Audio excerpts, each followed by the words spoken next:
Olá, mais uma vez, o Centro Universitário de Brusque, a Unifeb, a nossa universidade, está promovendo uma série de eventos em comemoração ao Dia Internacional da Mulher.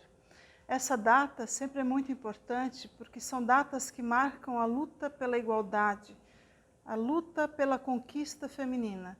Uma conquista que, quando acontece, não é só da mulher, é uma conquista da sociedade. A mulher que é mãe, a mulher que é trabalhadora, a mulher que concilia suas inúmeras atribuições, tudo isso junto, sendo discutido e tendo como foco a questão da igualdade, é algo que, como instituição, e muito nos alegra, muito nos satisfaz, porque somos formadores de opinião. Aqui nós temos pessoas que são excelência nas suas áreas de atuação, mas temos também o jovem, a criança, o adulto, a mulher feita, o idoso, enfim, público de todas as idades que, num só espaço de saber, senta junto, conversa e discute sobre o momento atual, sobre as lutas que já tivemos, sobre as lutas que estamos tendo e, de forma coletiva, nós nos unimos em benefício da luta da mulher, nesse momento que significa também a luta da família e a luta da sociedade por um futuro melhor. Então, desejo a todos que aproveitem bem esses momentos, porque são momentos planejados, pensados, feitos a muitas mentes e muitas mãos, para que tenham um benefício não só no momento atual, mas também para a posteridade. Que tenhamos, então, uma boa semana. Senhoras e senhores, boa noite. O Centro Universitário de Brusque, Unifeb, tem grande satisfação em recebê-los hoje para fazermos a abertura da Semana de Ativismo pelo fim da violência contra as mulheres e igualdade de gênero da Unifeb.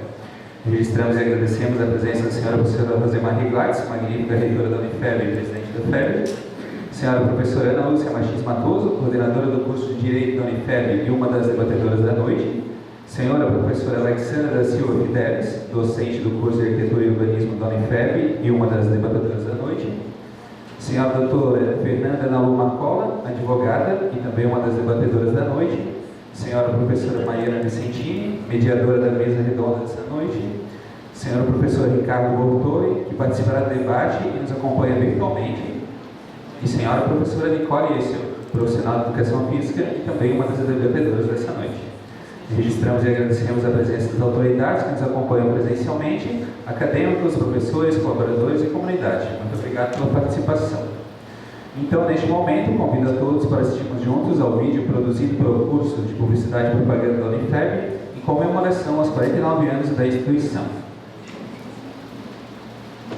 Hoje vou te contar a minha história, pois mesmo que a vida tenha nos levado para caminhos diferentes, quem passou por mim está eternizado no meu álbum de fotografias. Eu nasci de um desejo da comunidade de Brusque. A história do ensino superior em Brusque começa em 1933, quando foi criado o primeiro curso de Filosofia de Santa Catarina, instituído pela Congregação dos Padres do Sagrado Coração de Jesus. Aquela foi a primeira semente de um sonho da comunidade brusquense de ter uma instituição de ensino superior na cidade. Mas era uma oportunidade para poucos, pois só formava filósofos. E durante muitos anos, as famílias continuaram mandando os seus filhos para fazer faculdade nas capitais, como Florianópolis e Curitiba. Foi no final dos anos de 1960, o então prefeito de Brusque, senhor Antônio Rai, uniu forças com representantes dos colégios, empresas e líderes políticos para que o sonho de Brusque de ter ensino superior se transformasse em realidade. E como fruto desse movimento, Brusque passou a ter ensino superior em parceria com a Fundação Universidade Regional de Blumenau, FURB. O professor Dr. Padre Orlando Maria Murphy é muito importante para a minha história. Ele foi o primeiro diretor dessa extensão da FURB em Brusque e durante muitos anos as aulas foram ministradas no Colégio São Luís. No momento em que o Brasil vivia o regime militar, eu nasci. Eu sou a Universidade de Brusque. Era o ano de 1973. A luta incansável de Jaime Brusquense levou à criação da FEB, Fundação Educacional de Brusque. A primeira área de formação foram as licenciaturas, seguida da filosofia, e durante muitos anos, jovens de todo o Brasil se deslocavam até Brusque para estudar. A minha história de vida é marcada por muitos acontecimentos vitoriosos, e já faz alguns anos que eu posso andar com as minhas próprias pernas. Desde o meu surgimento em 1973, o povo acreditou que, pela educação, eu seria instrumento de mudança, aprimoramento social e desenvolvimento econômico sustentável, e isso possibilitou que milhares de pessoas realizassem o sonho do ensino superior em Brusque. Em 1998, houve um grande marco na minha trajetória. Naquele ano, o Conselho Estadual de Educação tornou próprios todos os cursos conveniados das instituições do Sistema Fundacional do Estado de Santa Catarina, a CAF. Brusque é grata à FUB pelos muitos anos de parceria. Foi nesse momento que os cursos de administração, ciências contábeis, direito e pedagogia se tornaram cursos próprios. Existiram muitas pessoas importantes nessa jornada e que estão no meu álbum de fotografias, como, por exemplo, o primeiro quadro administrativo da FEB, a presidente Maria de Lourdes Busnago Fidapari, a secretária-geral Bernadette de Oliveira Fischer, o diretor da Escola Superior de Estudos Sociais, Padre João Wilson, e o chefe de Departamento de Filosofia e História, Padre Adilson José Colombo. Com essa nova norma legal, eu, que sou a Universidade de Brusque, passei a andar com as minhas próprias pernas e passei a ofertar outros cursos de graduação. A primeira etapa do sonho se concretizou. A cidade possui uma instituição de ensino superior para chamar de nossa. Mas queríamos ir além, continuar evoluindo e entregar o melhor ensino à comunidade de Brusque e região. Ao longo da minha trajetória, muitos acertos me proporcionaram ser um centro universitário. O sonho já havia sido realizado. A cidade de Brusque possui a sua própria instituição de ensino superior, mas queríamos ir mais longe. Em agosto de 2003, conquistamos o status de Centro Universitário de Brusque e passamos a ser conhecidos como Unifeb. A mudança se deu com o reconhecimento da excelência do ensino, comprovada pela qualificação do corpo docente e pelas condições de trabalho acadêmico oferecidas à comunidade escolar. Essa transição foi um marco importante para a história da cidade de Brusque. Afinal, poderíamos realizar o sonho de outras famílias de cidades vizinhas, como Botuverá, Canelinha, Gaspar, Guabiruba, Major Gersino, Nova Trento e São João Batista, contribuindo para o desenvolvimento da região e a profissionalização das comunidades com diplomas de ensino superior. Nessa trajetória, muitas outras pessoas foram importantes para a concretização desse sonho coletivo. A professora Maria de Lourdes Busnago Fidapari, o professor Vítor Rosa Pérez e a professora Rosemarie Klaus, presidentes da FEB e reitores da Unifeb. Ensinar sempre foi a minha essência e por isso continuo comprometida com a comunidade. O bem-estar da população e o desenvolvimento econômico sustentável de Brusque e região sempre foram a minha base. E por isso outros 2 novos projetos foram implementados na FEB em 2019. O curso de Medicina iniciou sua primeira turma e o Colégio Unifeb iniciou as suas atividades, já funcionando com as 3 séries do ensino médio.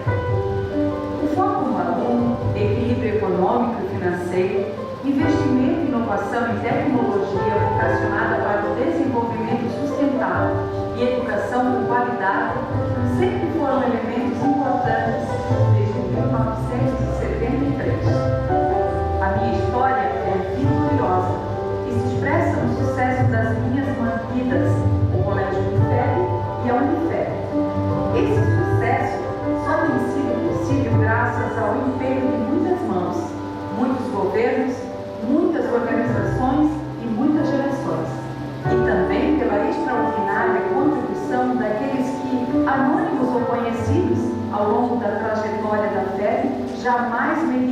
esforços para o seu êxito.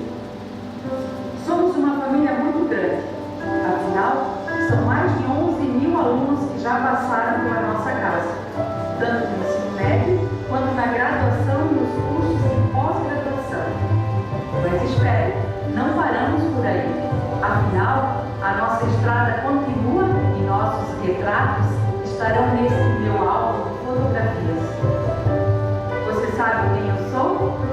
Eu acredito no ser humano e a minha maior satisfação é trabalhar para um futuro melhor para esta e as futuras gerações. Eu sou a Fé, completei 49 anos de idade no dia 15 de janeiro de 2022 e você faz parte dos capítulos da minha vida. Então, o dia 8 de março é o Dia Internacional da Mulher, declarado pela ONU como um fim de destacar as lutas por igualdade, justiça e respeito às mulheres. Razão pela qual o Laboratório de Cidadania, Educação e Direitos Humanos, LACED, e o Núcleo de Prática Jurídica, NPJ, os cursos de Direito e Pedagogia da Unifeb, não deixando silenciar os gritos das mulheres e ressaltando que elas devem lutar pelos seus direitos. Promovem uma mesa redonda debatendo sobre as lutas e conquistas das mulheres, para que não caia no esquecimento as violações aos direitos das mulheres, bem como sexualização, desrespeito, desigualdade, mulheres jornalistas, democracia. Hoje teremos a mesa redonda Mulheres contra a Violência pela Igualdade. Na quinta-feira, 10 de março, às 19 horas, no canal do YouTube da Unifeb, realizaremos um encontro online com as convidadas Josileia Caiangue e Ingrid Sataré Maier, que irão compartilhar suas experiências enquanto mulheres indígenas, com mediação da professora Andressa Amante Gabriel, do LACED. Também, nos dias 15, 16 e 17 de março, o curso de Design de Moda da Unifeb e a comunidade Betânia São João Batista realizarão no átrio do Bloco A um bazar beneficente. O evento faz parte da comemoração do Dia Internacional da Mulher, e o bazar contará com aproximadamente 400 vestidos de festas novos e seminovos. A arrecadação será destinada à comunidade Betânia, que acolhe homens e mulheres em situação de vulnerabilidade social. Também será realizado pelas acadêmicas do curso de Pedagogia, sob a orientação e organização da professora Gisele, a seguinte atividade, o Baú de Crenças. Essa atividade emerge no intuito de intensificar a conscientização da comunidade acadêmica sobre a existência de práticas sociais opressoras que circundam as mulheres diariamente. Então, durante a semana, nos intervalos do horário noturno, os acadêmicos serão convidados a escrever e depositar as crenças limitantes que incidem sobre a força e o posicionamento das mulheres na sociedade. Como uma recompensa para o depósito das crenças, os participantes receberão frases que evidenciam o papel de protagonismo e as possibilidades do público feminino. Então, neste momento, convidamos para deixar a sua mensagem sobre o evento a professora Rosemarie Glatz, magnífica reitora da Unifeb e presidente da FEB.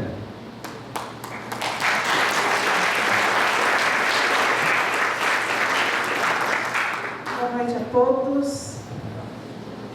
Sejam bem-vindos nesse que é o nosso primeiro evento sem máscara, né? Depois de 2 anos, nós estamos finalmente facultados a usá-la ou não. Então, fiquem à vontade se quiserem usar, se não quiserem usar, agora é com vocês, tá bom?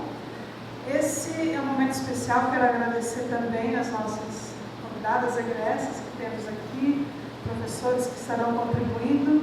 É muito bom quando a gente consegue ver os nossos alunos já formados retornando à instituição para dar sua contribuição já enquanto profissional, pesquisador, enfim, trazendo a sua experiência.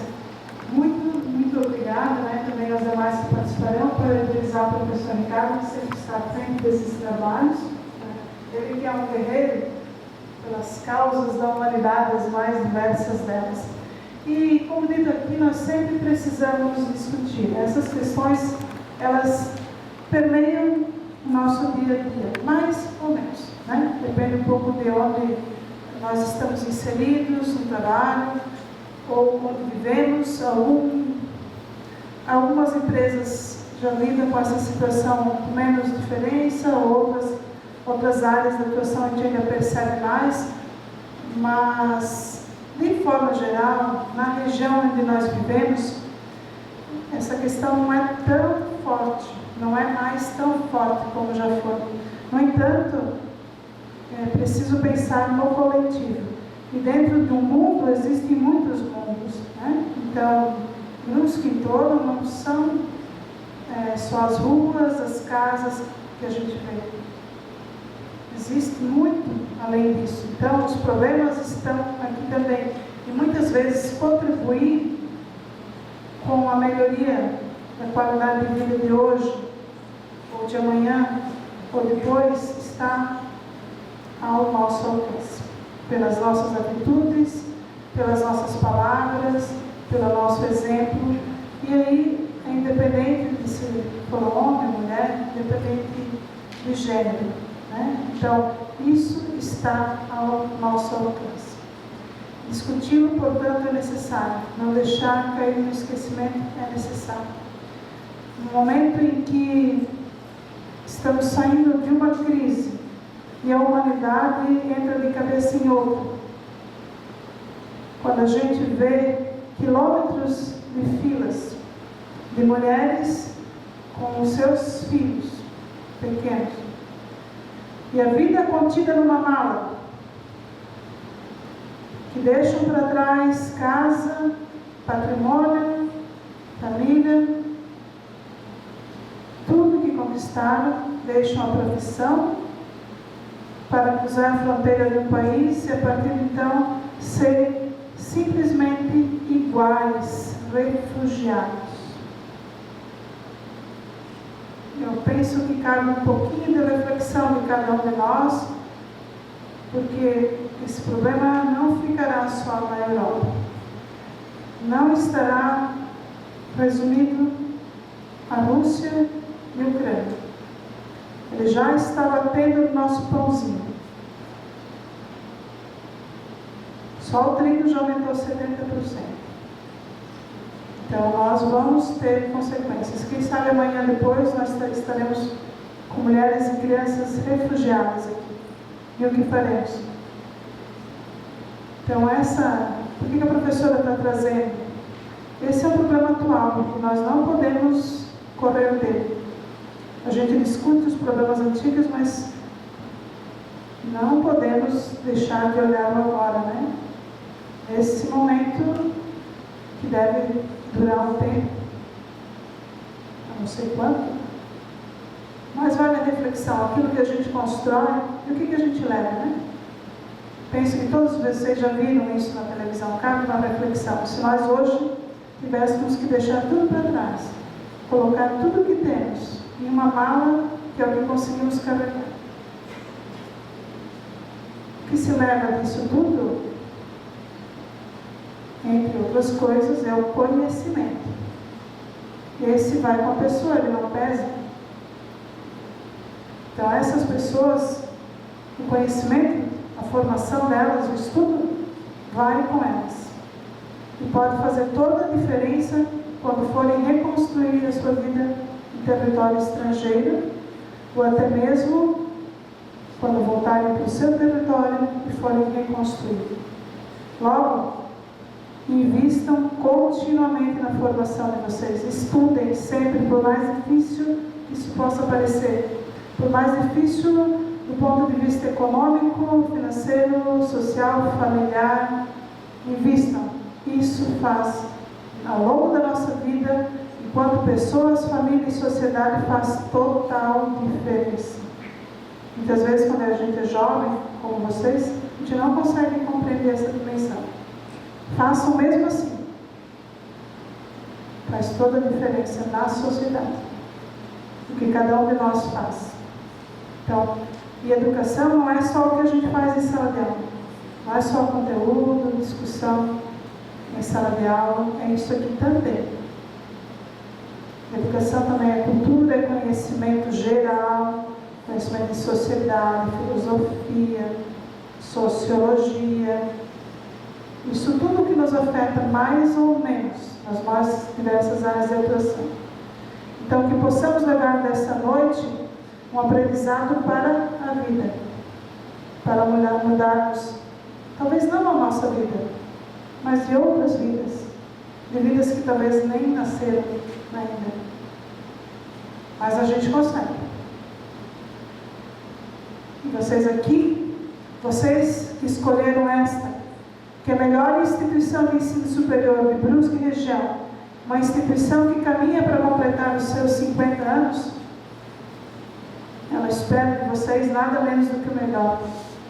Eu tenho a certeza de que se um dia vocês precisarem enfrentar a luta, seja qual for, vocês o farão com hombridade, olho no olho, força e capacidade. Porque formação vocês estão tendo. E passam por momentos como esse, de contribuição, de doar-se, de trazer a sua experiência. Então participem, não ouçam apenas, perguntem. Não tenham medo de perguntar, perguntem, contribuam. O conhecimento se faz a muitas vozes. É isso, gente, um bom evento para nós. E parabéns às mulheres e aos homens, que nós mulheres tanto amamos, né? Então, parabéns para todos nós. Amém.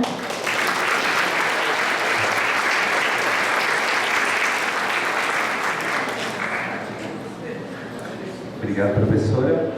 Iniciaremos agora, então, a apresentação da mesa redonda, Mulheres contra a Violência pela Igualdade. Então, convidamos para subir ao palco. Boa noite a todos. Feliz Dia da Mulher a todas. É com grande alegria que o Grupo LACED, o Laboratório de Cidadania e Educação em Direitos Humanos da Unifeb, nos recebe hoje para acompanhar no evento Mulheres contra a Violência e pela Igualdade, da Semana de Ativismo pelo Fim da Violência contra as Mulheres e pela Igualdade de Gênero. Nós sabemos o que o dia de hoje representa historicamente e politicamente. Entretanto, antes de apresentar as integrantes da mesa, eu peço licença para proferir algumas breves palavras em torno dessa data.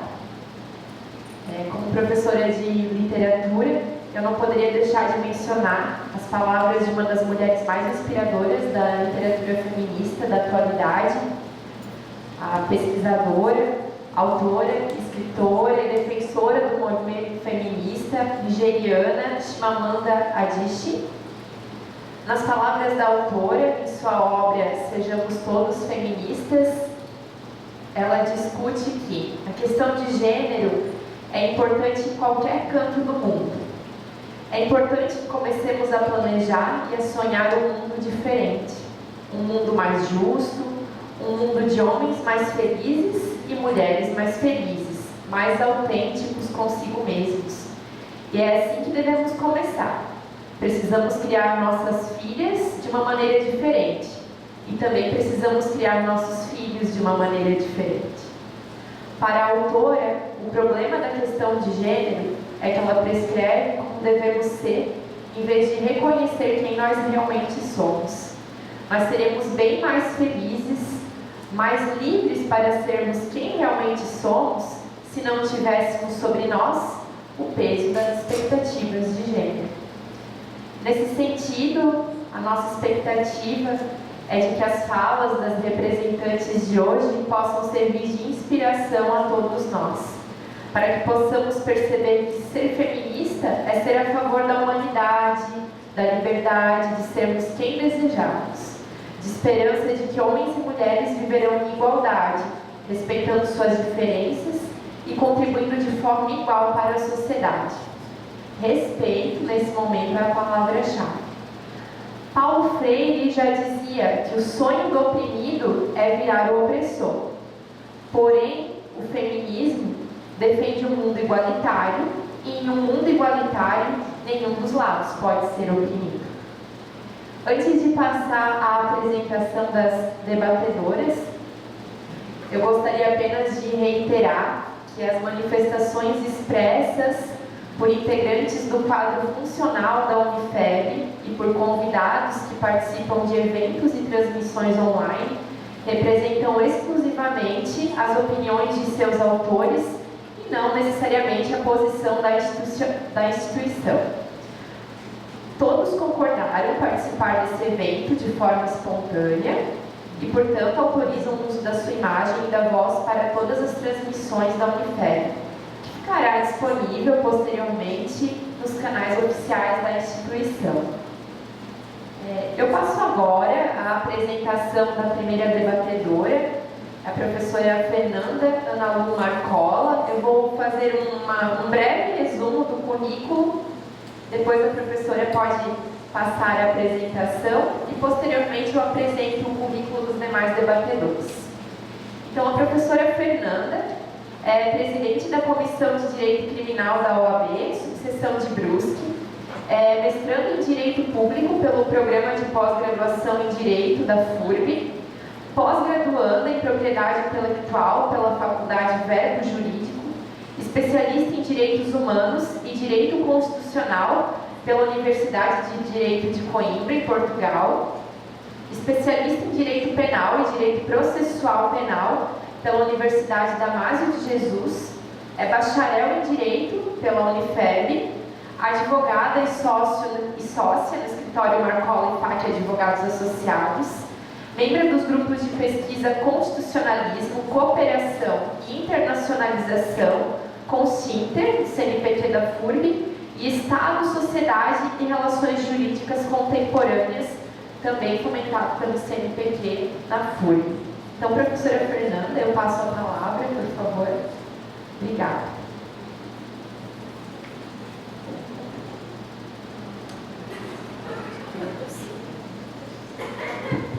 Boa noite a todos. É uma grande honra hoje estar aqui, retornando à minha casa de origem, a Unifeb. Gostaria de agradecer a presença de todas as mulheres hoje aqui, agradecer o convite da professora Ana Matoso por estar aqui também, por me convidar para fazer parte dessa mesa. E todas as mulheres, né, sempre também parabéns a todas as mulheres que estão aqui presentes. Enfim, eu acho muito importante iniciar a fala informando um pouco quem era a Fernanda antes de estar hoje no cargo de presidente de uma comissão criminal, de estar fazendo mestrado.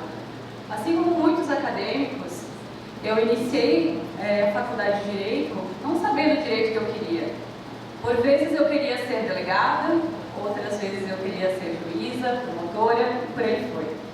Então, eu comecei a fazer os estágios, que eu acho uma fase muito importante, né? Tive a oportunidade de estagiar na Vara Criminal de Brusque, também na Delegacia de Polícia de Babiruba, onde eu tive contato com as vítimas de violência doméstica, que é o assunto de hoje que eu vou estar comentando aqui. Também no Instituto Geral de Perícia, onde eu acompanhava as situações em que as mulheres e crianças também eram vítimas. E também estagiei em escritório, né? Foi aí que começou minha paixão pelo direito criminal. Por mais que a gente estude na faculdade as várias situações que podem acontecer no dia a dia de um escritório, trabalhar com direito criminal nunca é a mesma coisa. Todos os dias, os fatos são diferentes, as pessoas são diferentes e a gente está diante de um desafio constante. A violência doméstica, né, eu acho importante, ainda mais numa semana em que nós tivemos uma fala um tanto quanto atípica de um deputado de São Paulo, nós precisamos refletir, porque querendo ou não, as mulheres, nós, somos constantemente constrangidas no sistema patriarcal, muitas vezes machistas e sexistas. Então isso precisa acabar, né? Isso sem comentar a fala em que mulheres são fáceis por serem pobres, por usarem roupas curtas, por usarem roupas justas. Isso tem que realmente acabar. O que seria a violência, né? A violência contra a mulher, a grande maioria das pessoas, quando a gente começa a falar sobre isso, já pensa numa situação de lesão corporal. Só que a violência doméstica ela é muito mais ampla que isso. A violência doméstica ela acontece tanto por questões morais, psicológicas, patrimoniais, e a própria história do direito penal conta isso, de certa forma. Nós tivemos a ordenação filipina que vigorou no Brasil, tivemos o Código Penal do Império, em que muitas vezes as agressões contra as mulheres, elas eram aceitas. Até 2005, se a gente parar para pensar, as mulheres que eram vítimas de crimes sexuais, se elas casassem com o abusador, eles teriam a pena extinta, né? Até pouco tempo, se o marido praticasse um crime sexual contra sua esposa, isso não seria crime, era considerado considerado um ato normal dentro do matrimônio. Então, são coisas que a gente vai evoluindo na história e que nós precisamos realmente refletir e tentar mudar a sociedade, né? Que isso parte de nós, não só as mulheres, mas os homens também, porque vocês, homens, foram gerados por mulheres, mães, né? Filhas, tias, avós e por aí sucessivamente. Então, realmente é uma mudança estrutural, educacional, como também já foi falado aqui. Eu trouxe alguns números que eu acho importante, porque assim, quando a gente fala de crimes contra as mulheres, a gente não tem noção, muitas vezes, do que a gente está falando e da abrangência que é isso tudo. Exemplo, lesão corporal, a quantidade que nós tivemos em nível de Brasil, eu não estou falando nem da nossa cidade, nem do estado, né? Em 2019, nós tivemos 246 mil crimes de lesão dolosa contra a mulher. Em 2020, esse número foi para 230 mil. Crime de ameaça. Em 2019, foram 655 mil. Em 2020, 582. Feminicídio. Lembrando que o feminicídio ele entrou no Código Penal a partir de 2015, né? Então, os dados que eu tenho são de 2016 em diante. Então, em 2016, foram 929 vítimas fatais, né? Que na sua grande maioria, 85% dos casos, tinham como agressor o marido, ex-companheiro ou namorado. Então, somente 2% desses números aconteciam com pessoas completamente alheias à família. Em 2017, foram 1.075 casos. 2018, 1.229. 2019, 1.330. E 2020, 1.350. Se não fosse ruim, o pior ainda é o número de estupro. Os crimes contra a dignidade sexual. Em 2019, nós tivemos 69 mil casos de estupro. Em 2020, 60 mil casos. Quando a gente vai comparar isso com as medidas protetivas que são concedidas vítimas de violência doméstica, nós temos 388 mil casos de concessão e 377 mil casos em 2020. Uma coisa aqui que é importante destacar, porque assim, a violência doméstica ela acontece dentro do lar. Muitas vezes não se tem prova testemunhal. Acho que tem uma parte da pessoa aqui que é do direito, né? Então, uma questão de prova processual é realmente o que a gente vai conseguir provar que essa vítima teve realmente uma agressão. Muitas vezes a gente não consegue isso quando a única prova que nós temos no processo é a palavra da vítima. Dentro do processo isso é possível, na prática é quase que impossível. Muitas das medidas protetivas são negadas. Eu já tive casos de clientes que chegaram no escritório que eram vítimas, né? Teve uma inclusive que vivia em cárcere privado e ela não sabia disso. Ela chegou até no meu escritório, né? A irmã dela trouxe ela. Eu acho importante trazer esses casos porque assim, tá dentro da sociedade, sim. Nós convivemos com essas vítimas e muitas vezes elas pedem ajuda de forma, de certa forma, oculta, porque elas têm vergonha de ser vítima. Isso tanto vítima de estupro, vítima de ameaça, vítima de agressão, elas têm vergonha de contar. E essa senhora, quando ela veio no meu escritório trazida pela irmã dela, ela não tinha a percepção que ela era uma vítima de cárcere privado. O marido dela saía para trabalhar, trancava a porta da casa, ela ficava trancada em casa com o filho, ela não tinha celular, ela não tinha rede social, ela não podia ir no mercado. Quando nós questionamos ela, mas a senhora não vai no mercado? A senhora não precisa comprar talvez uma fralda para o seu filho? Aí ela me falou assim, não, mas eu espero meu marido voltar. Ah, mas você não abre as janelas, você não abre a porta? Não, mas é normal. E rede social, a senhora não tem uma rede de amigos? Ela falou, não, mas eu não preciso porque eu tenho meu marido. Né? E aí a gente começou a conversar mais com ela e assim, ela não tinha essa percepção. Então a gente teve que questionar sim os órgãos de proteção à mulher, né? E aí a gente percebeu, e ela se deu conta, nós chamamos o marido dela para conversar, E ele negou toda a situação e a gente decidiu chamar o Ministério Público, toda a situação, e realmente, assim, houve um fim de relacionamento. Ele falava muito nitidamente para aquela vítima que ela não seria nada sem ele, que jamais ela iria sair daquela situação, e que ela dependia dele, e que sem ele ela não seria nada, e muito menos o filho. Essa é uma das situações que nós temos no nosso dia a dia, que a gente enfrenta constantemente. Eu trabalho muito nas minhas linhas de pesquisa crimes culturalmente motivados, que são crimes contra as mulheres, que já está praticamente entranhado na nossa sociedade. Em breve eu vou lançar até um livro aqui na Unifeb sobre a castração química, que foi fruto do meu TCC, na época até com a professora orientadora Poliana. E nessa situação a gente aborda muito assim, é lógico, naquela época que eu iniciei essa pesquisa, eu imaginava que a castração química era possível nos crimes de estupro, porque esses números que eu falei para vocês, para mim, eram inconcebíveis, e eu precisava de um resultado, eu precisava de uma resposta que muitas vezes o ente estatal não estava demonstrando de certa forma. Então, a minha pesquisa demonstrou outras situações, eu fiz um comparativo com outros países, Portugal, França, Espanha, Estados Unidos, para saber o que eles conseguiram, né? Como que eles conseguiram chegar num resultado para acabar com essa violência contra a mulher? E eu percebi que não era no direito penal que eu teria os resultados, e sim numa criminologia crítica, que é uma outra linha de estudo, uma outra linha de pesquisa que tem que ser feita. Então, assim, para encerrar minha fala, até porque eu acho que eu já ultrapassei, eu só queria deixar uma frase para a reflexão de todos, né? Não existe mulher que gosta de apanhar.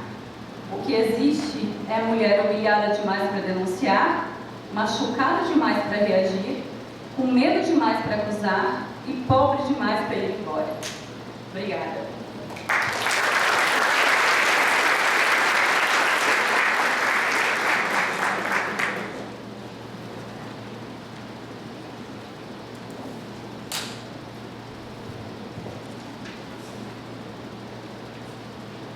Obrigada, professora Fernanda. Eu passo a palavra agora à professora Alexandra da Silva Fidelis. Ela é arquiteta e urbanista, formada pela Universidade de Uberaba, a Uniub, mestre em arquitetura e urbanismo pela Universidade Federal de Santa Catarina, onde foi pesquisadora do grupo QIASMA, estudo e pesquisas interdisciplinares em arquitetura, corpo e cidade. Atualmente é professora no curso de Arquitetura e Urbanismo da Unifeb, onde também integra a equipe de pesquisadores do LabTer, o Laboratório de Pesquisas e Planejamento do Território do LACET, Laboratório de Cidadania e Educação em Direitos Humanos. Integra a equipe técnica que desenvolveu o Plano de Mobilidade Urbana de Brusque e atualmente está desenvolvendo a revisão do Plano Diretor de Brusque. Interessa-se por estudos que têm relação ao espaço urbano, com destaque à aplicação de cartografia social e diagnósticos urbanos, aliados à participação popular e que visibilizem diálogos entre as cidades, mulheres e ocupação de territórios urbanos. Professora, a palavra é sua agora. Agradeço muito a apresentação, saúdo a todos, uma boa noite a todas e todos. Então, eu sempre faço questão de distinguir mulheres e homens também no meu cumprimento. Como a professora me apresentou, eu sou arquiteta e eu preciso, a minha relação visual com os elementos visuais, ela é bem acentuada. Então, eu preciso e vou apresentar alguns slides para vocês. Peço licença, tá?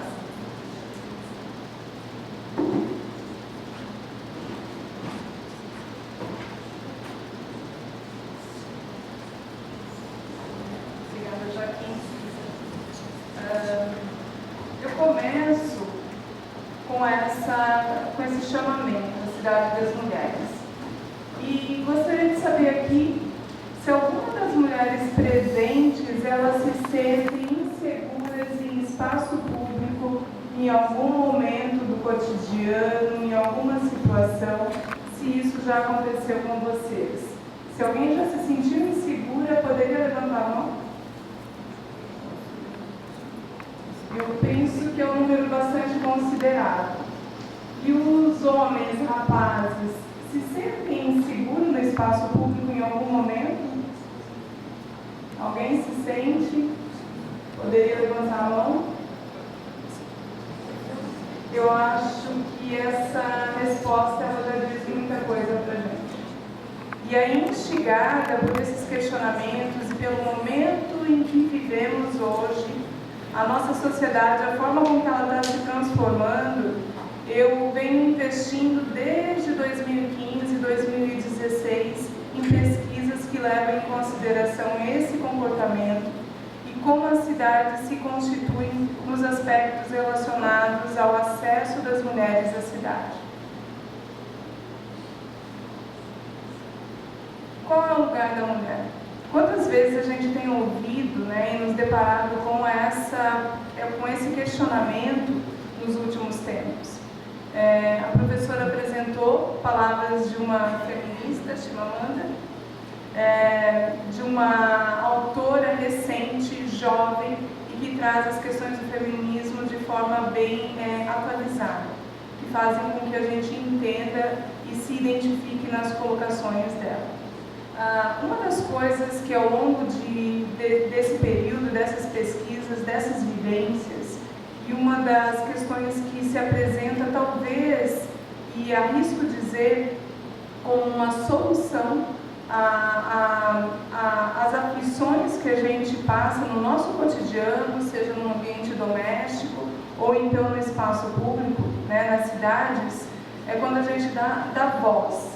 Dar voz às mulheres, tirá-las da invisibilidade, mostrá-las uma realidade, ouvi-las, é uma prática apontada como uma forma de talvez tentarmos equiparar o nosso lugar na sociedade, né?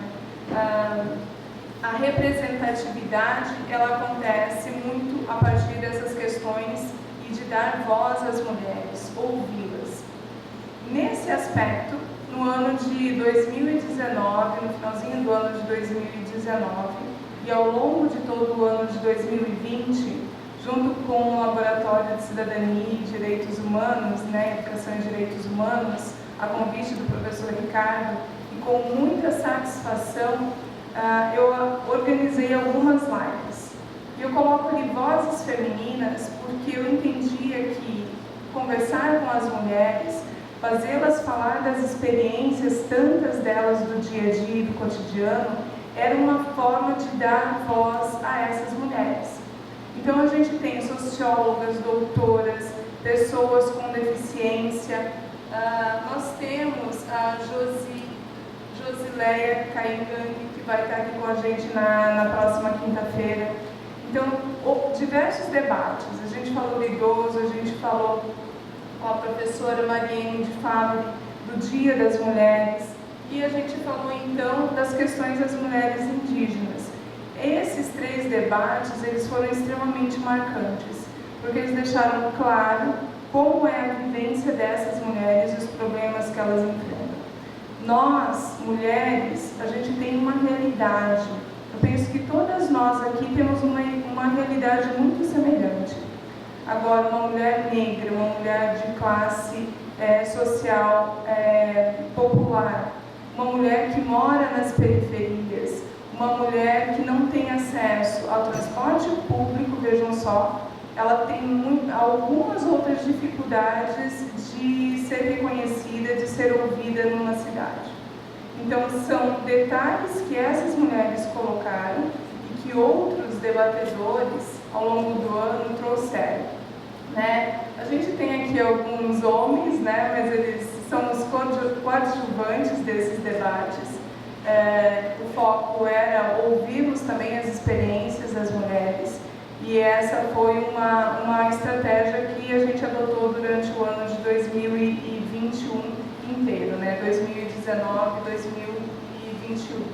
Então, diversos debates apareceram. O último debate foi a questão do ciclismo, né? O cicloativismo e as mulheres fazendo o uso da cidade.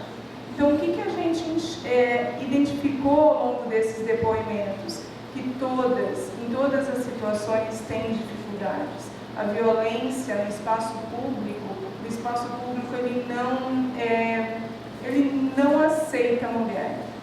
O espaço que a gente ocupa numa cidade, que tem a ver com esse espaço público, é um lugar que ele nos é concedido, não é nosso de direito, tá? Ao analisar historicamente esse processo, a gente encontra relatos e, ao conversar com mulheres no nosso cotidiano, no nosso dia a dia, a gente também encontra esses relatos. Então, mulher em espaço público, espaço da cidade, a gente ainda precisa trabalhar muito a respeito disso.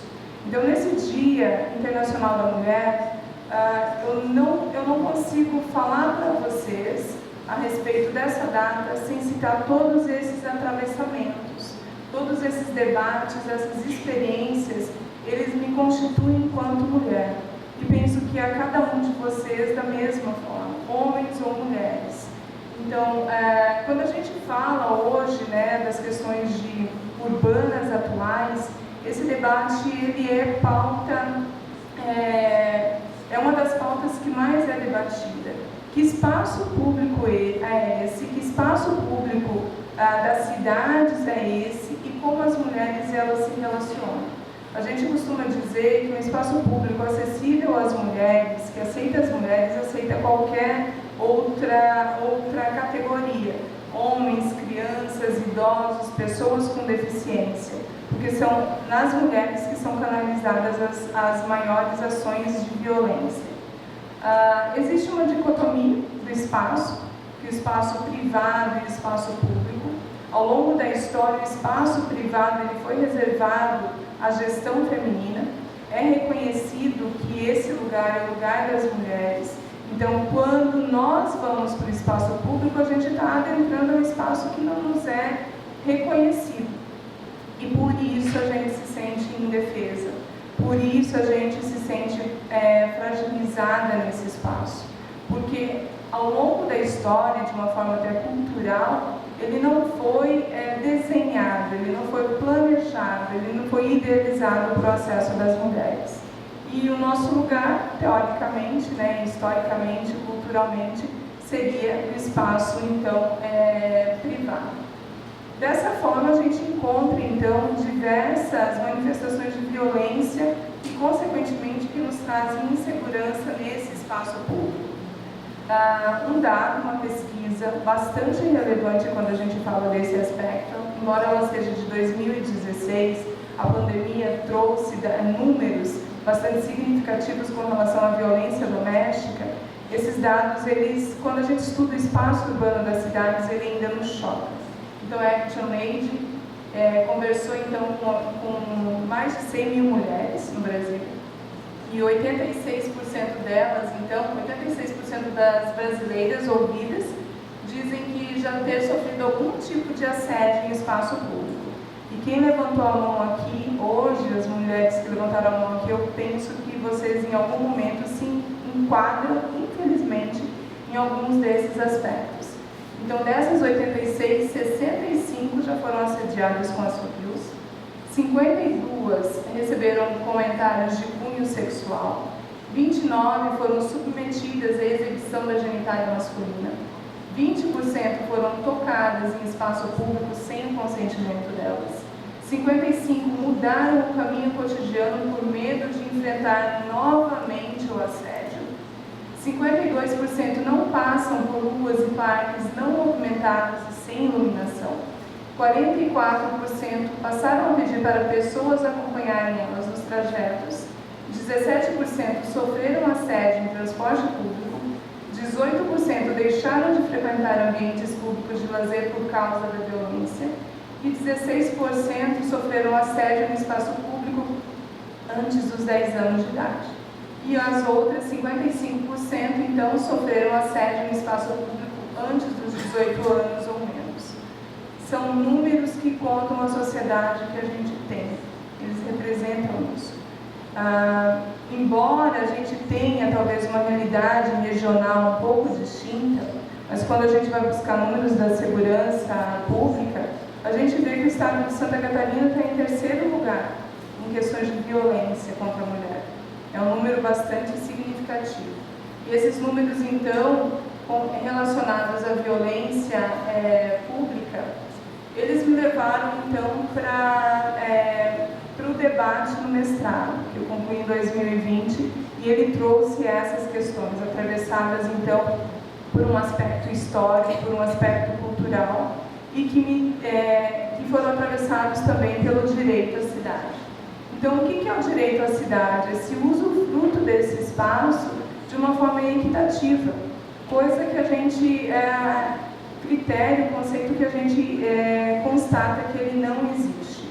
O espaço público, para nós mulheres que sofremos esses tipos de agressões, a gente acaba não tendo o direito de usufruir.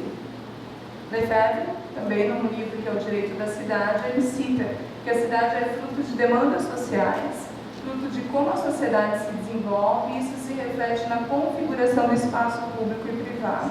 Então, a nossa sociedade brasileira, ela é, sim, reconhecida como machista. A gente tem alguns aspectos que amenizam eventualmente, ou então acentuam essas questões. Nessa pesquisa do mestrado, eu saí às ruas de Florianópolis para conversar com algumas das mulheres que ocupam esse espaço público no desempenho de suas atividades profissionais. Então, eram vendedoras ambulantes que tinham esses lugares na cidade. Uma das coisas mais significativas que eu identifiquei é que elas montam estratégias para se defenderem no espaço público. São estratégias de conciliação, de proximidade com outras mulheres, de proximidade com outros homens e que, de certa forma, criam um grupo de segurança entre elas. A Sônia Calió, socióloga, ela diz o seguinte, que o espaço público, que ele não é concedido à mulher, ele acaba sendo o lar expandido. E o que é esse lar expandido?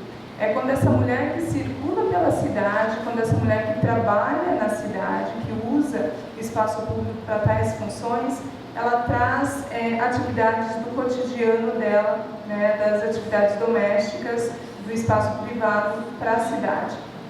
Então, entre tantas mulheres com as quais eu conversei nesse período, eu percebia que existia uma compra de supermercado no cantinho, existia fraldas para bebês, doações de comida, doações de roupas, relações que elas estabeleciam no espaço público e que depois levavam isso para as suas residências, né, para o atendimento dos seus filhos.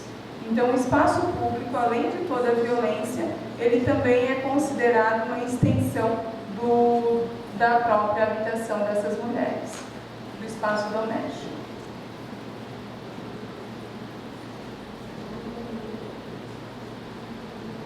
Ou seja, a gente ainda não tem o direito pleno, né, ao uso desse espaço público. Essas violências, elas acontecem por tais situações. E até para citar, então, Simone de Beauvoir, os nossos direitos nunca são uma garantia dada. Eles estão sempre nos sendo retirados. Alguns pontos, né, que me fizeram realizar esses debates. Quando a gente fala em como talvez minimizar essas questões de agressão, de violência contra a mulher no espaço público, dois pontos eles nos aparecem mais representativos. Que a vida cotidiana das mulheres precisa ser priorizada e é preciso entender e dar valor às tarefas do lar e do cuidado com as pessoas dependentes.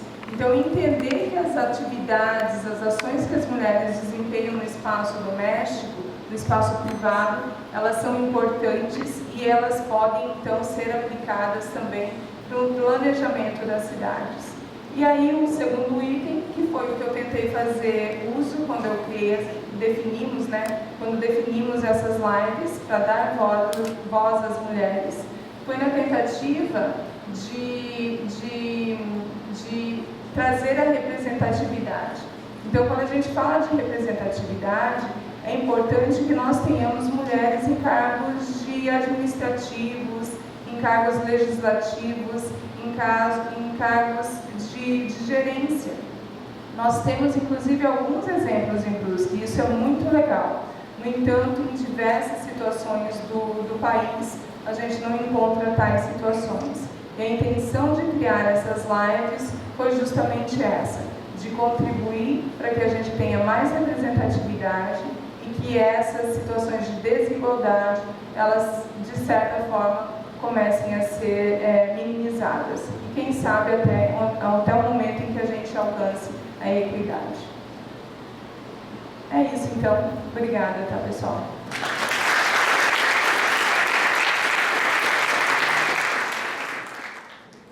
Eu passo a palavra agora para a Nicole Essel. Ela é formada em Educação Física, bacharel e licenciatura pelo Unifeb, em Brusque, se formou em 2013 e é atuante na área de musculação desde 2011. Ela é atleta de fisiculturismo e possui os seguintes títulos. É campeã Arnold Classic Brasil 2013, campeã catarinense 2012, vice-campeã brasileira em 2010, 2011 e 2012. Top 3, ficou no top 3 no Campeonato Sul-Americano na Venezuela em 2012. Top 5 no Campeonato Arnold Classic Europe na Espanha em 2011. É palestrante em eventos como o Rio Sport Show, no Rio de Janeiro, e outros eventos esportivos, além de ministrar diversas palestras pelo Brasil sobre treinamento feminino. É integrante da equipe do professor Valdemar Guimarães, do curso Método Intensidade Total Profissional, licenciada pelos cursos Musculação e Intensidade Total por Valdemar Guimarães e Low Pressure Fitness. Então, Nicole, te passo a palavra agora.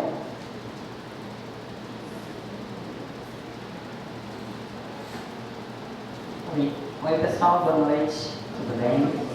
Eu quero agradecer o convite de estar aqui nesse dia de hoje, poder falar um pouquinho sobre as mulheres e a evolução que nós tivemos no esporte nos últimos anos. Obrigada, parabéns a todas as mulheres que estão aqui presentes e as professoras aqui ao lado. Bom, então, eu vou, como a professora Mariana falou, eu sou ex-atleta. Eu não compito mais, por isso os títulos estão ali até 2013, onde eu parei de competir. E quem me vê aqui hoje pequenininha e ouve falar em fisiculturismo, imagina uma pessoa extremamente grande, forte, definida, né? Mas é que o fisiculturismo hoje ele tem muitas vertentes, ele tem muitas modalidades dentro do próprio fisiculturismo. Então, hoje ele cresceu muito, de 2010 mais ou menos para cá cresceu muito. Vou falar um pouquinho sobre isso mais tarde. O que eu venho falar para vocês hoje, em relação às mulheres no esporte, eu venho trazer algumas informações do esporte, da modalidade esportiva, do evento esportivo mais conhecido por todos, que são as Olimpíadas. Então, assim, as mulheres dentro das Olimpíadas. Para quem ainda não sabe, né, não é de muito conhecimento, as Olimpíadas modernas são recentes, elas são datadas de 1896. Temos quase 130 anos. Tirando as Olimpíadas antigas que aconteceram na Grécia, tivemos entre idas e vindas, guerras, tivemos paradas nos Jogos Olímpicos, onde voltou agora em 1896. E desde antigamente as mulheres não participavam das Olimpíadas, porque eram consideradas frágeis. Eram pessoas de ficar em casa, não eram pessoas de fazer força física. Antigamente elas não podiam nem assistir às Olimpíadas. Quando reiniciou agora as Olimpíadas modernas, em 1896, elas puderam assistir, mas também não puderam competir. E houve um protesto, com certeza, das mulheres perante isso. Tanto que nas Olimpíadas de 1900, as mulheres puderam participar de algumas modalidades apenas, aquelas consideradas de menor força física, como golfe e tênis, porque são modalidades individuais, não tem contato físico, não tem risco de violência, de se machucar, porque as mulheres até então eram consideradas seres frágeis, delicados, que não podiam estar submetidos a um contato físico mais forte, porque elas iam ficar adoecidas. E desde 1900, há 120 anos atrás, as mulheres vêm tomando este poder. De que tipo? Nós somos mais fortes, nós não somos frágeis, nós conseguimos, nós podemos. E a cada 4 anos, né, edição após edição, foi incluída então mais modalidades e mais mulheres que pudessem participar dessas modalidades. Mas sempre assim, muito devagar a inclusão das modalidades, sem modalidades de contato, sem modalidades de violência, sempre seguindo esse preceito de que a mulher é um ser frágil, delicado, ela não pode se machucar. Teve um ano de 1917 que uma das mulheres, com raiva, digamos assim, dessa dificuldade de competir, criou a Federação Internacional Feminina de Esporte. E dentro dessa federação, as mulheres então competiam entre si, testavam seus limites, testavam modalidades novas e recordes. E por conta disso, elas criaram uma Olimpíada Feminina, já que elas não podiam participar decentemente das Olimpíadas normais. Por que eu digo decentemente? Porque elas entraram nas Olimpíadas, certo? Em 1900, mas elas não eram atletas. Elas recebiam apenas um certificado de participação e obrigada, tchau. E a partir dessa Olimpíada Feminina que eles conseguiram criar, elas conseguiram fazer, teve tanto sucesso a primeira edição, que foram feitas mais 2 edições a cada 4 anos, conforme as Olimpíadas normais, e todo o sucesso repercutiu que o Comitê Olímpico Internacional se viu pressionado, obrigado a incluir as mulheres nas Olimpíadas como atletas oficiais. E só a partir de 1936 as mulheres são atletas oficiais. Então é muito recente a inclusão das mulheres no esporte. Isso não quer dizer que na sua infância elas não praticavam esportes. Nas escolas elas eram direcionadas às modalidades, elas só não podiam competir, porque elas eram frágeis, delicadas. Essa era a postura que os homens usavam para impedir que as mulheres competissem. E assim foi-se desde 1936, quando as mulheres entraram de verdade nas Olimpíadas como atletas oficiais. O número de igualdade entre homens e mulheres competindo foi se dar apenas nessa última Olimpíada de 2021 em Tóquio, onde aí sim o número de homens atletas e mulheres atletas era muito parecido. Era 49% mulheres atletas e 51% homens atletas. Então, é muito tempo depois para conseguir uma igualdade de número de atletas competindo no maior evento esportivo do mundo, que são as Olimpíadas. Então, assim, é um marco bem demorado. Em 2012, um pouquinho antes dessa Olimpíada, foi que as mulheres conseguiram competir em todos os esportes que os homens também competiam. Porque de 1936 a 2012, as mulheres só competiam em determinadas modalidades, não era igualitário. Tinha as modalidades que só os homens podiam competir, que eram aquelas com mais força. Então, assim, a gente vem passando por uma evolução devagar, mas ela vem acontecendo. As revoluções vêm acontecendo e hoje as mulheres estão no esporte tão forte quanto os homens. Nessa Olimpíada de 2021, teve comissões técnicas que tiveram mais mulheres atletas do que homens.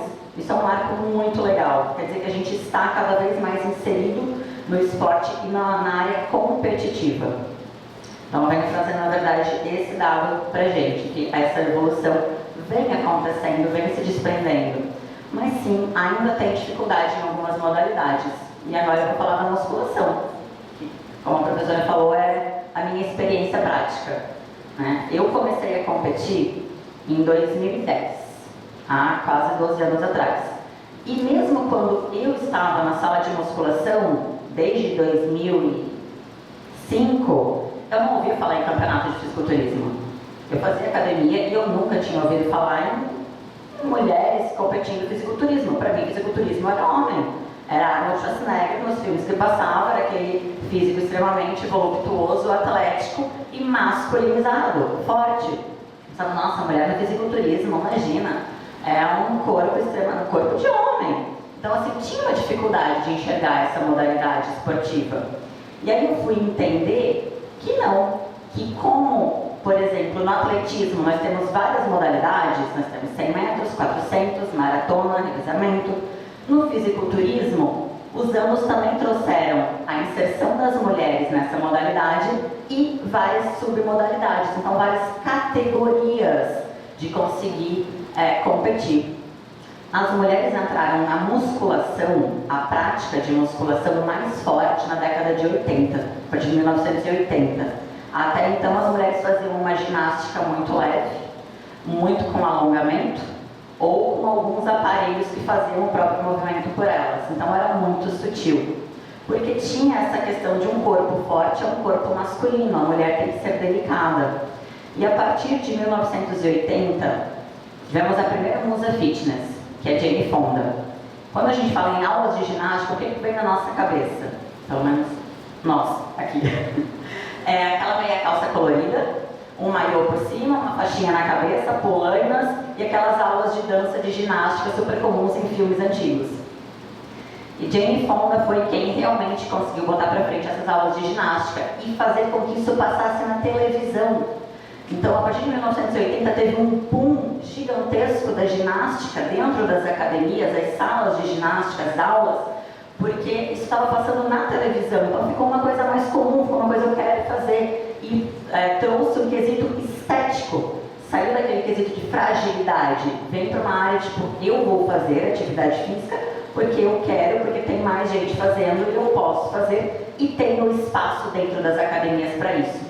Então, de 1980 até 1990, década de 80 até 90, teve um boom muito grande da área de ginástica nas atividades, nas academias, das salas de ginástica, de dança, de modalidades.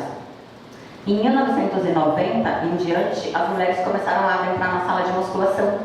Elas viram que elas também podiam fazer musculação, por que não? Aquilo não machucava. E, inclusive, aquilo ia deixá-las mais fortes. E nós, mulheres, queremos tirar sempre essa questão de nós não somos frágeis, nós somos fortes. Nós podemos tanto quanto os homens podem. Então, a sala de musculação foi sendo tomada por mulheres buscando um estereótipo físico de mais força. E desde então a gente vem tomando essa proporção. Hoje, as salas de musculação são igualitárias, homens e mulheres, até adolescentes, idosos, homens e mulheres fazendo atividade. E tem horários do dia que inclusive até mais mulheres estão lá dentro. Porque além da questão de saúde, que foi mostrada, foi essa questão de força, melhorar força para as funções até do dia a dia. Seja para ter uma criança, seja para ter um filho, para embalar, para segurá-lo no colo, a mulher precisa de força. Não é mais aquela pessoa frágil que só tem que ficar em casa. Então a gente veio tomando conta. Por conta disso, as próprias modalidades do fisiculturismo foram crescendo. Porque nós temos a questão do biotipo genético. São vários biotipos que se tem. Então, quando fala-se em competição de fisiculturismo, até dos homens, mas vou falar mais das mulheres, tem várias categorias, porque são biotipos diferentes que você quer mostrar. Não existe um biotipo único que é universal, que aquele é força. Tem vários biotipos. Então, quando a gente fala em categorias do fisiculturismo, nós temos sim aquela categoria extremamente forte, volumosa, definida e vascularizada, que é aquele visual mais agressivo. Isso ainda existe para as mulheres. Sim, porque tem gente que gosta. Simples assim. Tem gente que tem mulher que se sente bem tendo aquele corpo, ela gosta, ela acha bonito e ela se sente forte com isso. E tá tudo bem. Tem categorias que priorizam apenas não, né? Mas mais volume na parte superior do corpo. Tem categorias que priorizam mais volume na parte inferior do corpo, coxas e glúteos. Essa foi uma categoria criada no Brasil, inclusive. Ela não existia nos Estados Unidos, onde é o berço da musculação. Ela foi criada no Brasil de tanta adesão às mulheres brasileiras, à atividade física e ao biotipo da mulher brasileira, que é uma mulher mais voluptuosa em coxas e glúteos. E hoje em dia essa categoria já virou profissional, ano passado. Então ela saiu de uma categoria amadora, dentro de um evento extremamente conhecido no fisiculturismo, para virar uma linha profissional. Então assim, tivemos uma evolução muito grande. E temos ainda uma categoria atlética dentro do fisiculturismo, que além da pessoa, da mulher apresentar um corpo atlético e definido, ela tem que ter a parte ginasta. Ela tem que apresentar uma coreografia com elementos específicos igual à ginástica. Então tem mais uma qualidade ali. E tem a categoria mais leve, que chama Bikini Fitness, que é uma categoria bem slim. Ela não é uma categoria volumosa, então a mulher tem um perfil quase de modelo. Então assim, o fisiculturismo nos trouxe uma força muito forte, porque ele está expressivamente conhecido de alguns anos para cá, e nos trouxe vários biotipos, e todos eles estão ótimos, vai de cada pessoa escolher o seu. Então, assim, o que eu venho trazer na minha fala hoje é que nós vivemos uma evolução desde 120 anos atrás. A gente vem vivendo uma evolução da inserção da mulher nos esportes e principalmente agora na musculação e nas competições de fisiculturismo, que é uma modalidade extremamente masculina. Quem que não ouve falar em fisiculturismo e não pensa primeiro em força em um homem? Então, é uma modalidade de prática muito masculina. Sim, Nicole, mas tem mulheres que ficam muito masculinizadas, enfim, tem, mas não é isso que a categoria preza. A categoria preza pela feminilidade da mulher, mantendo um nível atlético de força e definição. Então, assim, a gente vem passando por uma evolução muito grande.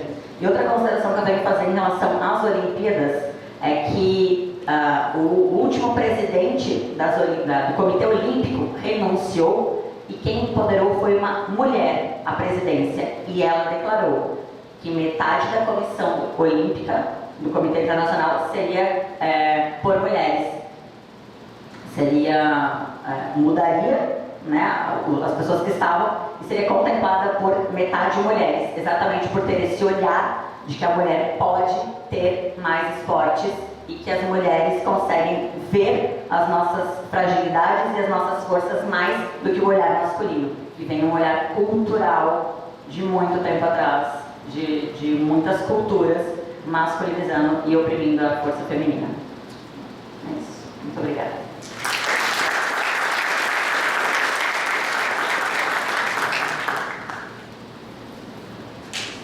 Obrigada, Nicole. Eu passo a palavra agora à professora Ana Lúcia Martins Matoso.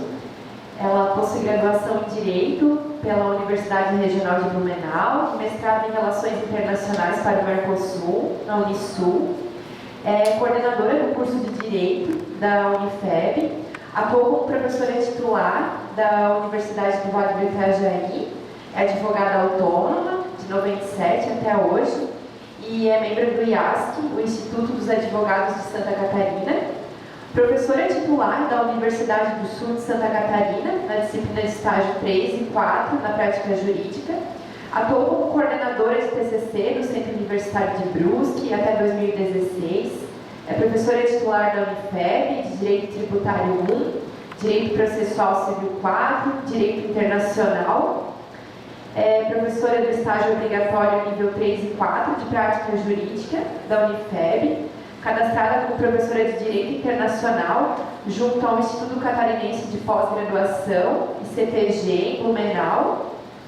É orientadora de pesquisa científica na área de Direito do artigo 171, na área de Mediação e Conciliação Familiar.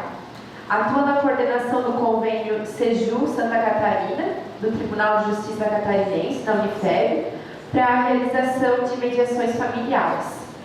Participa como orientador e avaliador em bancas de TCC, de bacharelado em Direito e especialização lato sensu em Direito.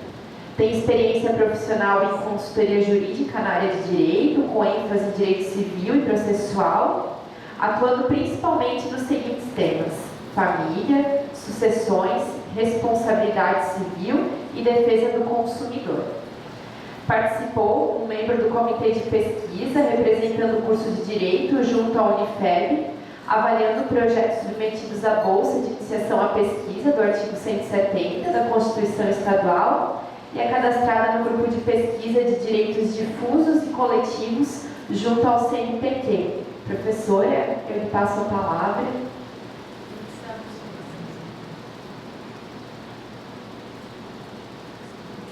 Obrigada. Então, boa noite. Eu vou finalizar depois dessas mulheres maravilhosas e conseguir pegar um pouquinho do que cada uma falou, né? A professora Alessandra, então, a professora Fernanda Marcola, que muito nos orgulha, que foi a nossa egressa do curso de Direito.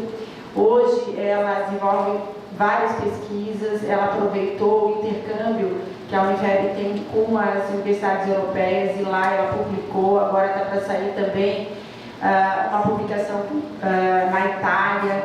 Então ela não parou de estudar, sempre buscando, né, novas respostas, e o direito é dinâmico. Então, quando eu vejo os alunos assim, que já estão no mercado de trabalho, buscando sempre novas respostas, novos estudos, é isso aí que é o direito mesmo. Isso é na arquitetura, isso é na educação física, não para, né? E mesmo parando de competir, né, tem tanta informação, tanta coisa porque eu não sabia, aprendi bastante. E a professora Alessandra colocando quem é que não se sente perdida, às vezes dentro do centro urbano ou então desprotegida, e realmente eu já me senti várias vezes, né?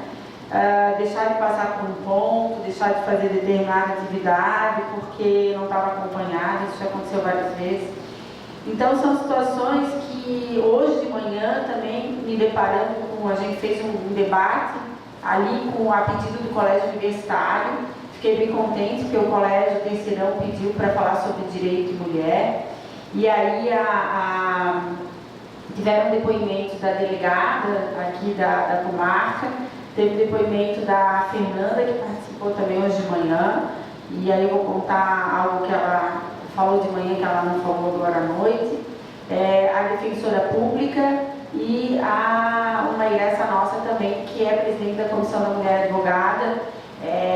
Se não fosse necessário, nós não teríamos presidente da Comissão da Mulher Advogada, porque não existe a Comissão do Homem Advogado, mas existe a Comissão da Mulher Advogada por algum motivo, né? Então, aí depois eu vou explicar um pouquinho por que tem essa comissão.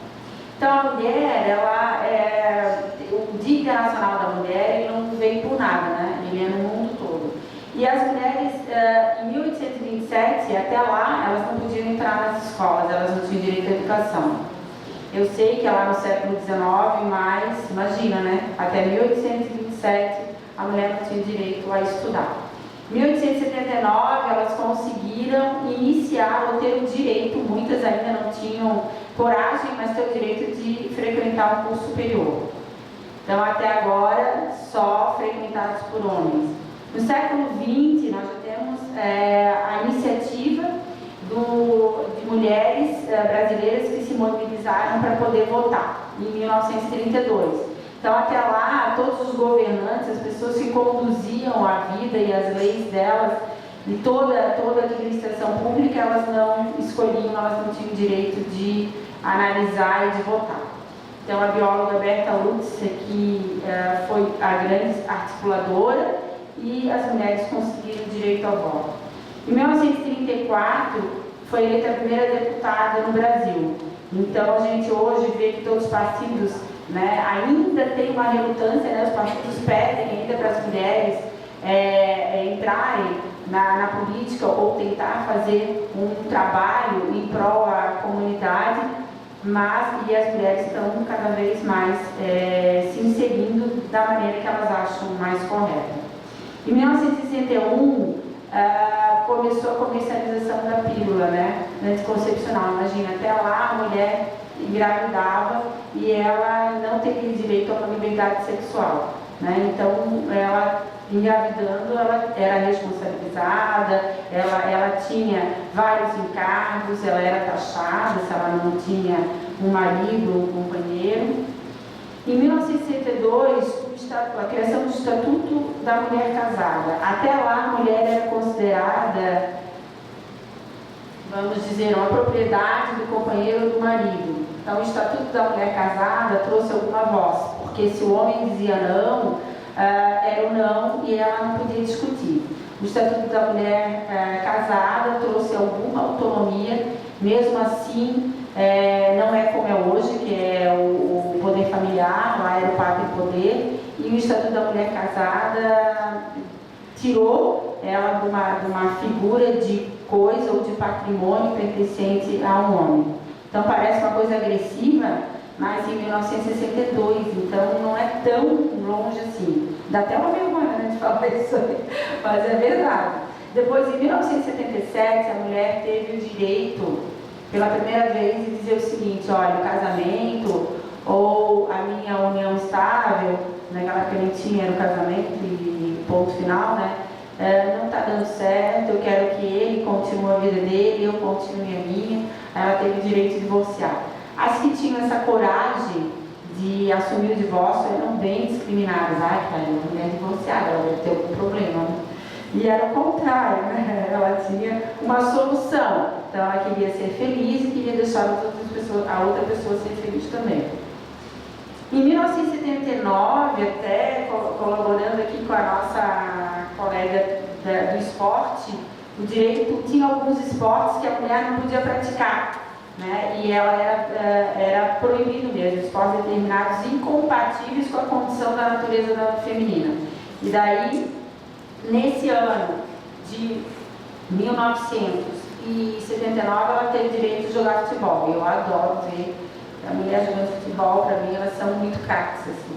Então elas só tiveram direito de jogar futebol nesse ano. No século XXI nós temos então a Fernanda, a professora Fernanda falou aqui da Lei Maria da Penha, né? Então da violência contra a mulher, e hoje de manhã ela colocou um dado, que ela disse que quando ela estava fazendo as pós-graduações lá na Europa, eles principalmente em Portugal, que ela destacou, né, na universidade, eles não têm uma legislação para proteger a violência doméstica. E a violência doméstica é aquele negócio, em briga de marido e mulher, ninguém mete a colher, né? Então tem essa visão bem limitada de um ditado popular, que hoje é o contrário. Se a violência ocorre dentro de casa, junto com as pessoas que a gente mais confia, né, é essa violência que tem que ser inibida, né, ou denunciada. Então, em 2006, veio a Lei Maria da Penha para a violência doméstica.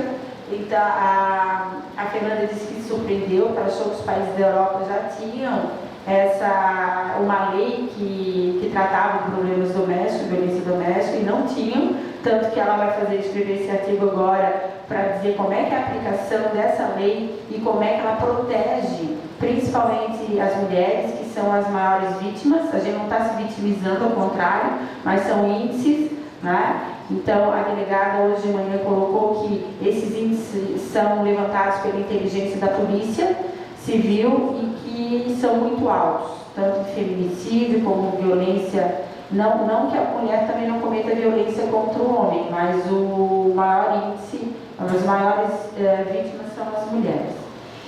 E no Fórum Econômico, uma coisa que desanima ainda agora, no Fórum Econômico Mundial, ainda eles acham que leva 2 séculos para a mulher ganhar, ter o mesmo salário do homem, exercendo as mesmas funções.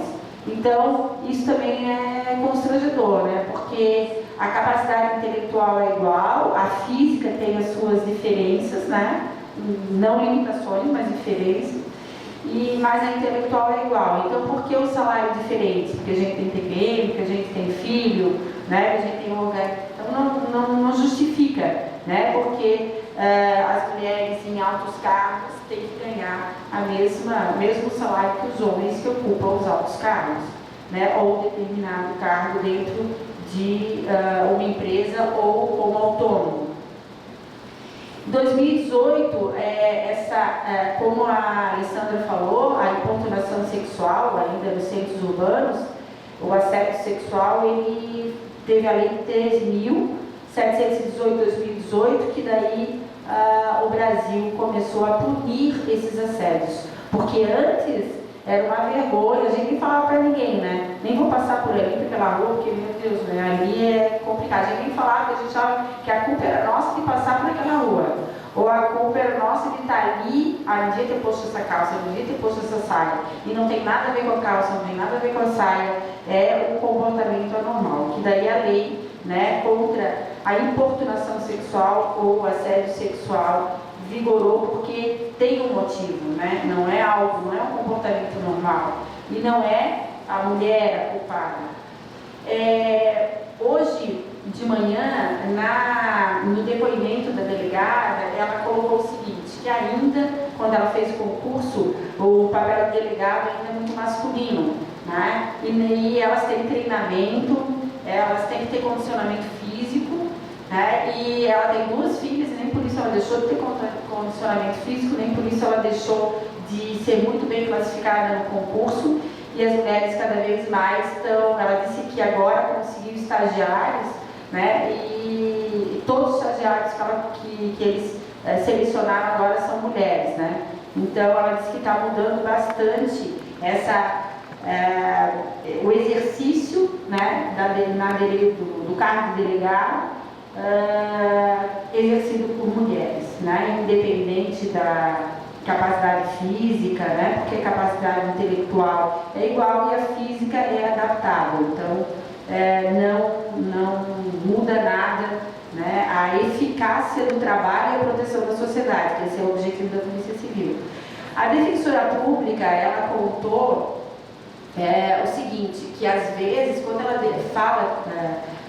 atende mulheres na defensoria, ela disse assim, não basta só dizer que ela tem direito, eu tenho que convencer essa mulher que ela pode ter direito. Então ela falou o seguinte, que tem mulheres que às vezes chegam lá e vão ou divorciar ou fazer uma dissolução de união estável e elas dizem assim, eu não trabalhei, né? E eu cuidava do filho, da casa, mas ele que comprou, né, o marido, o companheiro que comprou os bens, né? Então, eu nem quero nada, assim, porque também ele que comprou, e daí para não ser interesseira, elas não... E aí a defensora dizia, não, mas é teu direito, tu tens que aplicar o regime de bens e a consequência do regime de bens é a divisão, independente de quem pagou, mas se tu contribuísse, né, se não estivesse cuidando dos filhos, se não estivesse cuidando da casa, ele não teria condições de economizar ou ter aquele dinheiro para aquisição do patrimônio. Então a mulher ainda sente, ela tem direito e ela muitas vezes opta para não se incomodar, não exercer aquele direito. Aí a defensora disse, além de mostrar os direitos, ainda tem que ajudar ela ter força e coragem de exercê-lo, né? E ela colocou também que a sociedade, né, hoje ainda tem aquele negócio, né? Então, se o homem cuida de filho, se o homem lava a louça, se o homem arruma a casa, ele é um herói, né? Então, ele é muito admirado por isso. Se a mulher faz tudo isso e mais um pouco, ela é mera obrigação, né? Então, no Código Civil argentino, que eu fiz uma comparação com o Código Civil brasileiro, ele diz que o homem ele tem o dever, os deveres, as mulheres, o homem dentro do relacionamento, né, ou união estável ou casamento, ele tem o dever de manter pelo zelo a limpeza da casa. Então o Código argentino ele fala isso. No brasileiro não fala porque a gente acha que é uma coisa óbvia, que se os direitos e deveres são iguais, ele deveria, né, mas no Código argentino ele sentindo uma obrigação de colocar, porque senão o homem não faz, né? Então é cultura mesmo, como a Alessandra falou, tem a cultura da cidade, né? Um exemplo que a professora Fernanda, a advogada Fernanda colocou hoje de manhã, que ela disse que marcou também um dos atendimentos, é uma moça, eu considero uma moça de 40 anos, que ela, e assim, aqui no NPJ, na nossa prática jurídica ou na Defensoria Pública, são pessoas com hipossuficiência econômica, né? Mas no escritório da Fernanda, são pessoas que pagam, elas não têm assistência judiciária gratuita. Então, são pessoas, além de ter uma condição financeira, têm uma condição cultural, né? E mesmo assim aparecem histórias que a gente acha que não existe mais no nosso tempo. Não, isso aí é invenção.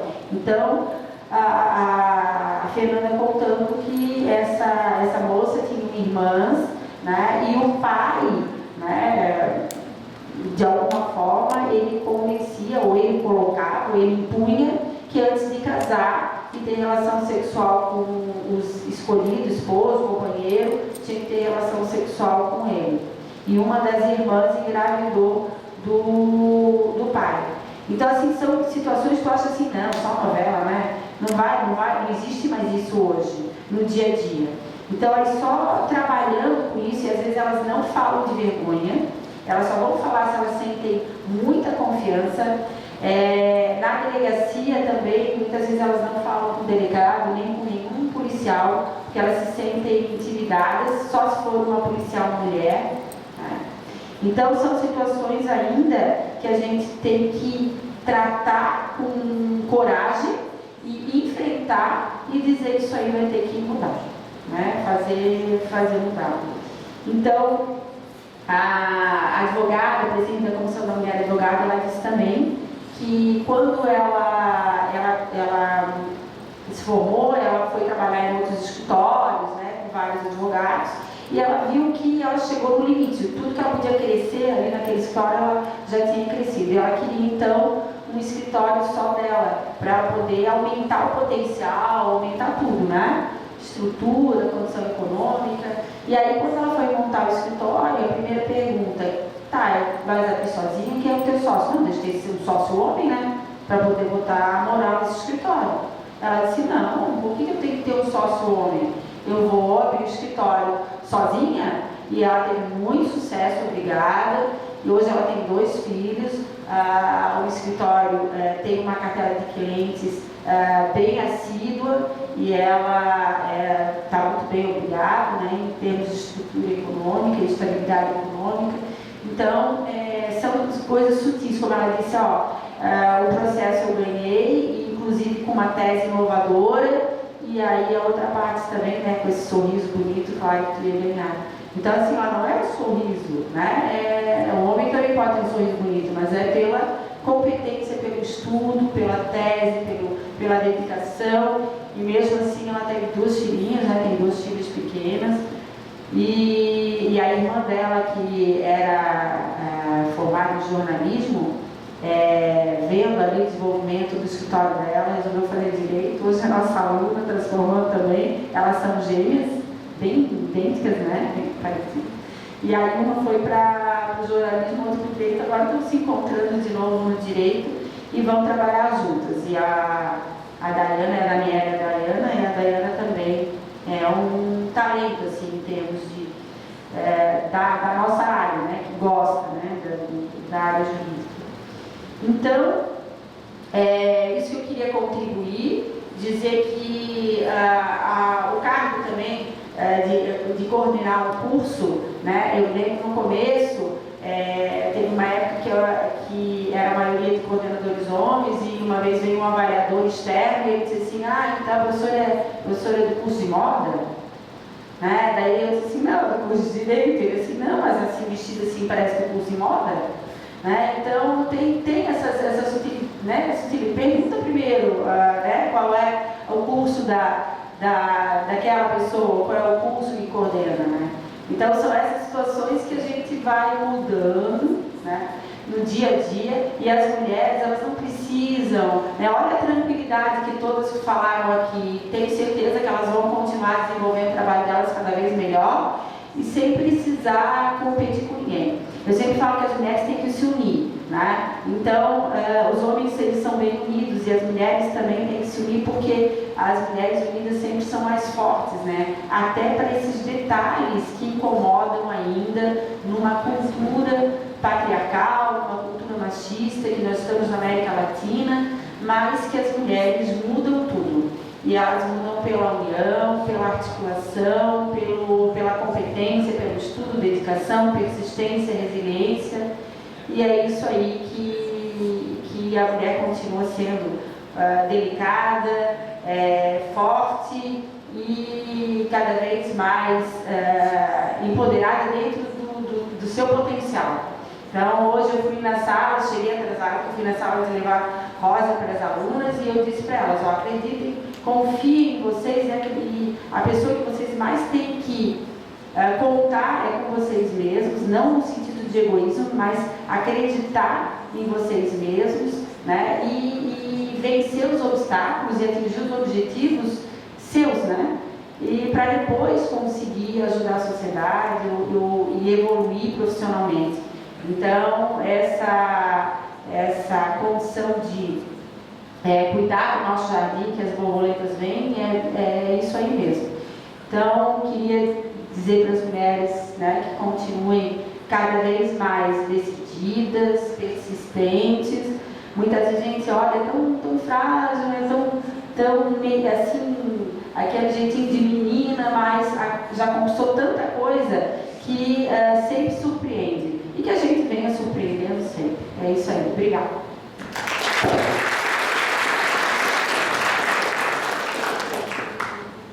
Obrigada, professora Ana. Nós temos ainda um último convidado. Ele está online com a gente. É o professor Ricardo Bortoli. Ele é professor do Departamento de Serviço Social da FURB, possui graduação em Serviço Social pela FURB e especialização pela Universidade do Estado de Santa Catarina, UDESC. Tem mestrado em Sociologia pela Universidade Federal do Paraná e é doutor em Serviço Social pela UFSC. Ele atuou como assistente social no Programa de Prevenção e Combate à Violência Doméstica e Intrafamiliar na Prefeitura Municipal de Blumenau desde o ano de 2003 e desde 2004 atua como facilitador de grupos reflexivos para homens autores de violência no CREAS de Blumenau. Atualmente, ele é docente do curso de Serviço Social da FURB e tem experiência em diversos projetos de extensão universitária de pesquisa, com ênfase em violência contra a mulher, atuando principalmente nos temas gênero, família, mediação familiar, violências, masculinidades, saúde sexual e reprodutiva e sexualidades. Participa dos núcleos dos estudos e pesquisas em serviço social e relações de gênero, na UFSC, e também do grupo de pesquisa Margens, Modos de Vida, Família e Relações de Gênero da UFSC. Desenvolve seminários no campo de gênero e violência através do Departamento de Serviço Social da FURB. Bem-vindo, Ricardo. Você nos ouve? Sim. Todos estão me ouvindo? Sim. Tá legal. Né? Então, boa noite a todos e a todas. Sei que você deve estar cansado, né? E já está há algum tempo, já, 17 horas, né? E vou tentar ser breve, objetivo na fala, né? Para que a gente possa, talvez, depois conversar um pouquinho, né? Gostaria, primeiramente, de agradecer pelo convite, né, da Unifeb, né? E meu nome é Mariana, né? Agradecer o grupo que está organizando essa atividade, né, tão importante, um tema tão complexo, né, já abordado aqui pelas colegas professoras. Sei que assim que eu vou tentar trazer alguns complementos aqui e focar um pouco nessa questão dos homens autores de violência, né, ou pensar um pouco nessa perspectiva, né, em relação ao contexto do que é essa questão da violência, né, que é uma questão tão sólida e que atravessa civilizações, séculos, né? E, bom, vou tentar, assim, deixa eu organizar uma fala. Algumas das questões eu acho que a professora Ana, que fez a fala anterior, já trouxe os marcos legais, né, dessa luta que é das mulheres, inclusive hoje, que é o Dia Internacional da Mulher, sobre a questão do termo Feliz Dia da Mulher, parabéns pelo Dia da Mulher.